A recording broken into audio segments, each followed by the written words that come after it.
大家好今日我哋同大家講下個手機頸平時可以自己點樣舒緩呢？我哋揀用肩頸穴係咁樣。肩頸穴咧，我哋有個比較簡單嘅定位方式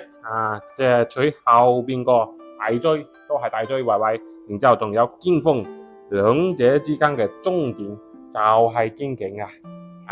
呢個地方我哋一般如果長時間肩部冇得到放鬆嘅時候，呢個地方係比較僵硬嘅。肩頸穴係位於大椎與肩峰嘅中點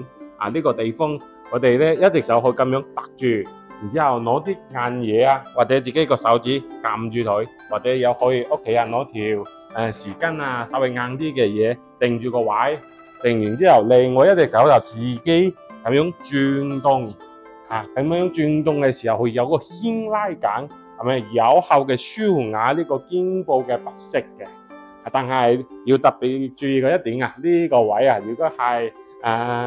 孕婦就唔適宜撳啦，咁樣會致到嘅子宮收縮嘅問題呢個一個點。然之後第四個穴位最後一個穴位咧，我哋就揀後溪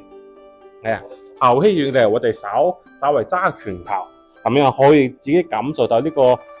小指呢個地方有啲勾形位嘅，然後用另外一隻手嘅拇指咁樣定住佢，咁樣按揉。我哋後溪係通住後邊呢條督脈嘅，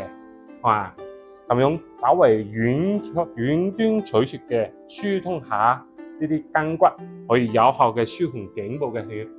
疼痛與不適感。今日就講下手機頸嘅處理方式啦。如果反反复复嘅出現呢種情況咧，我就建議到診就醫。